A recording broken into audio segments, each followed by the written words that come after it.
All right, everybody, welcome back. It's the Wake Up Crew to talk some NBA playoff prop bets. We got two matchups tonight, the Atlanta Hawks versus the Cleveland Cavaliers, as well as the Los Angeles Clippers, taking on the New Orleans Pelicans.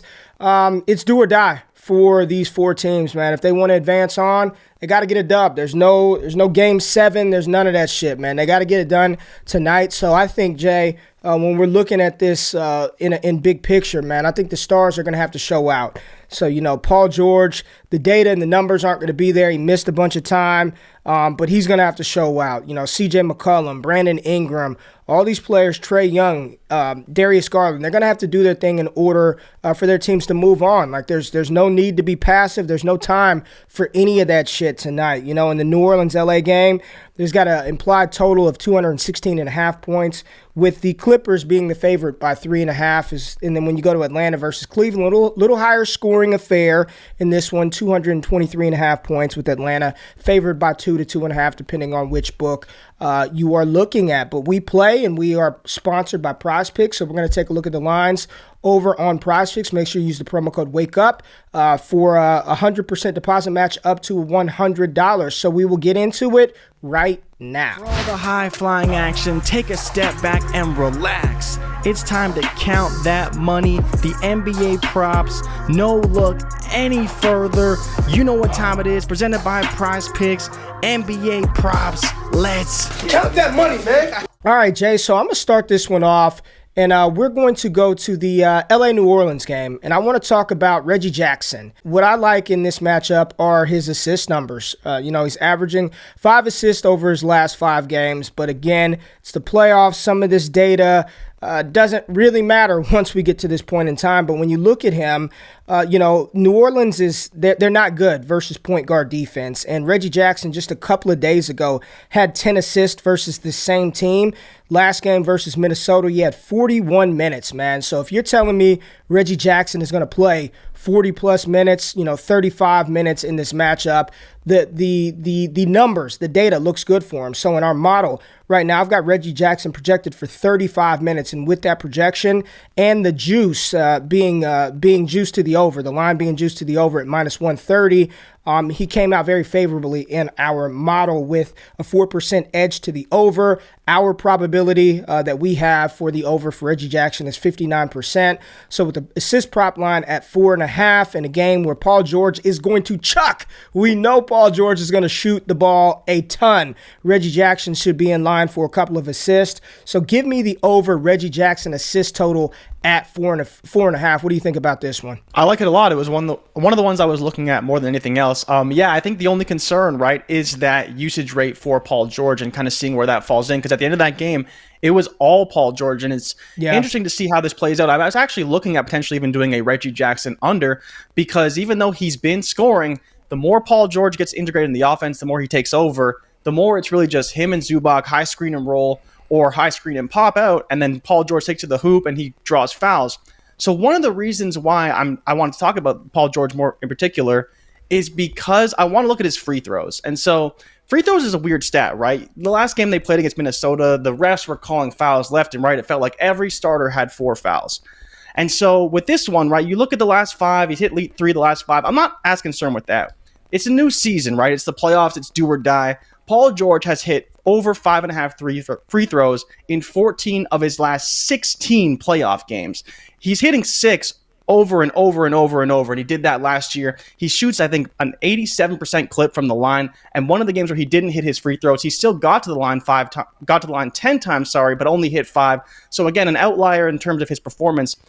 Over at 5.5 is one I really, really like. Again, he hit it in 14 of his last 16 playoff games. It's do or die. We saw him driving to the hoop continuously last game. He hit 8 against Minnesota. I think he's going to do more of the same in this one. Ray, how do you feel about that 5.5? Do you think it's too low, too high? Where are you at? I think with his playoff performances and how he plays, it's going to be a guarantee that he'll get to the line probably 8 times. And at that point, you're just hoping he hits his averages where he's shooting, 85% from the line and one. So this is one that I really, really like for Paul George.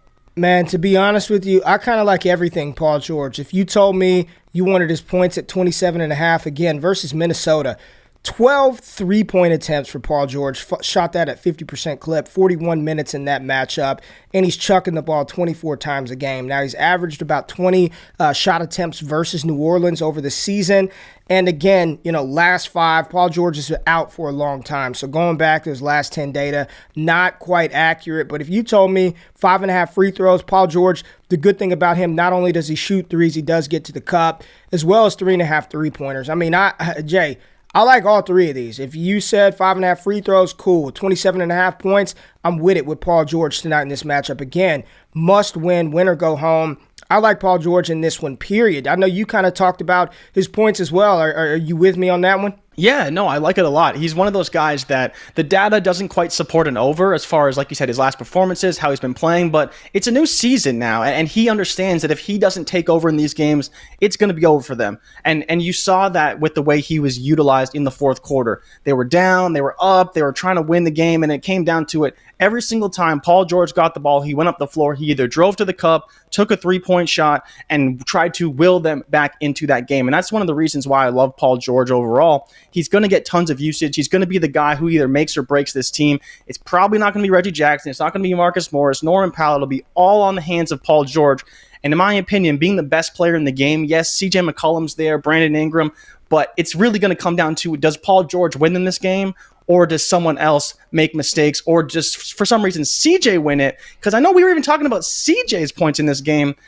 I think it's going to come down to Paul George at 27.5. I think that's a great number for him. Yeah. He should be getting 30 in this game because it's do or die for that 8th seed in the West. Yeah, and I'll put it on here, and I know we can't combine these plays right here, but I do like Paul George over 27.5 points. Now I'm going to go to the Atlanta-Cleveland game, and I want to talk about Kevin Huerter. And Kevin Huerter he's averaging 13 over his last 5 games. Prop is set at 12.5. When you look at the juice on the books, it's pretty even across the board, right? -110 to the under, -115 to the over. But based on our model and our projections, we got a 58% edge to the over and 58% probability of him going over this prop of 12.5 points with 9% edge to the over. And when I'm looking at Kevin Huerter, and he's getting about 30 minutes. He averaged 27.8 minutes versus Cleveland. And while Cleveland is a very tough defensive team in points allowed, they aren't as good defending the shooting guard. So if you've got Kevin Huerter sort of, playing that role off of Trae Young, where Trae Young is getting blitzed by the defenders, they're really focusing on Huerter. He's hit this number, man, in 7 of his last 10 games. And again, we continue to talk about this. The playoffs, completely different animal. But what I like about Huerter is in those limited minutes, in about 30 minutes, he's still getting up about 4 to 5 three-point attempts in each matchup, as well as being involved, from the 2-point game, averaging about 10 field goal attempts per game. So with this point total at 12.5, little risky, but that's why we mix and match. I still like Kevin Huerter. I'm trusting the data. The data is telling me take the over on his points. And in the matchup where, it is projected a little bit higher scoring matchup than New Orleans versus LAC, I like Kevin Huerter in this one. And then I'll throw out one more for you, Jay. So we'll go Kevin Huerter points.